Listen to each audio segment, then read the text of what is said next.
నమస్తే. మోదీ హై తో ముమ్కిన్ హై. మోడీ ఉంటే ఏదైనా జరుగుతుంది. దీనికి మరో తాజా ఉదాహరణ ఈ మధ్య మొదలైంది.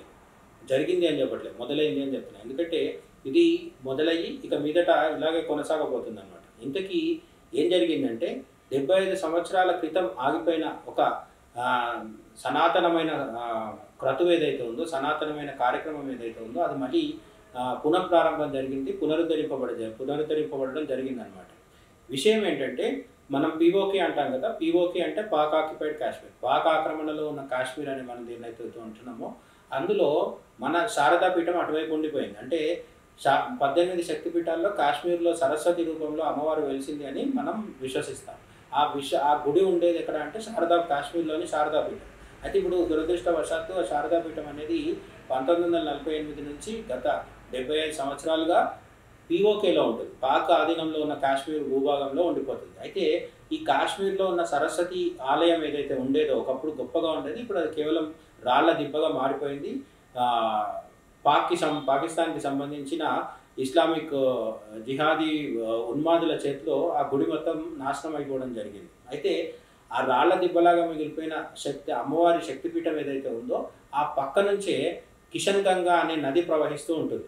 ఆ కిషన్ గంగా అనే నది మన ఆధీనంలో ఉన్న కంట్రోల్ అంటే నిజమైన భారతదేశంలో ఉన్న భారతదేశంలో అంతర్భాగమైన కాశ్మీర్ భూభాగం మీద ప్రవహించే నది ఏదైతే ఉందో దాన్ని మనం కిషన్ గంగా అంటాం. ఈ కిషన్ గంగా అనే పేరు పురాణ కాలం నుంచి కూడా కొనసాగుతూ వస్తుంది. 100,000 సంవత్సరాల చరిత్ర ఉంది. అయితే ఇదే కిషన్ గంగా ప్రవాహం పీఓకేలకు ప్రవేశించి పాకిస్తాన్ ఆధీనంలో ఉన్న భూభాగంలోకి ఎప్పుడైతే వస్తుందో అక్కడ రాగానే దానికి వేరే పేరుతో పిలవడం జరుగుతూ ఉంటుంది అనమాట. అయితే మన భూభాగంలో ఉన్నదాన్ని మనం ఇప్పటికీ కూడా కిషన్ గంగా అనే వ్యవహరిస్తున్నాం. ఈ కిషన్ గంగా అనే నది కాశ్మీరీలకు గంగా యమున మన గోదావరి కృష్ణ ఎట్లా పవిత్రమో అట్లాంటి ఒక పవిత్రమైన నది అనమాట. అందుకని ఆ కిషన్ గంగా ఒడ్డున శారదా శక్తిపీఠం కూడా ఒకప్పుడు భవ్యంగా వెళ్ళిపోతూ ఉండేది. కాబట్టి ఆ గుడి ప్రాంతంలో కిషన్ గంగా నది ప్రవాహం తీరంలో గంగా హారతి ఎట్లయితే హరిద్వార్లో అక్కడ ఇస్తారో అదే విధంగా కిషన్ గంగా తీరంలో కూడా ప్రతిరోజు సాయంత్రం వేళ హారతి ఇవ్వడం అనేది జరిగేదన్నమాట.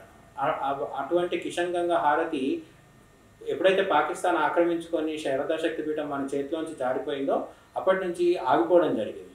అయితే ఆర్టికల్ 370 రద్దు చేసిన తర్వాత మోడీ తీసుకున్న చారిత్రక నిర్ణయం వల్ల కాశ్మీర్లో హిందూ మతానికి కావచ్చు, సనాతన సంస్కృతికి కావచ్చు పునర్వైభవం వస్తుంది.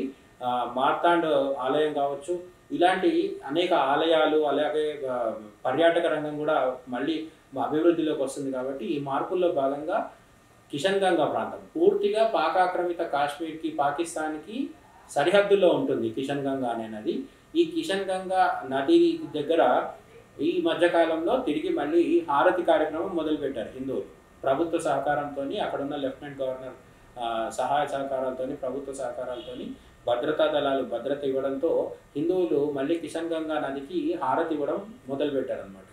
ఎప్పుడు అంటే చైత్ర నవమి, రామనవమి కంటే ముందు ఉగాది నుంచి నవమి వరకు వసంత నవరాత్రులని చేసుకుంటాం కదా. అంటే అమ్మవారి నవరాత్రులు కూడా చేస్తారు. రాముడి ఉత్సవాలు ఎట్లయితే చేస్తారో అమ్మవారి నవరాత్రులు కూడా ఉగాది నుంచి చైత్ర నవమి రామనవమి వరకు 9 రోజుల పాటు చేస్తారు. వీటిని వసంత నవరాత్రులు అన్నారు.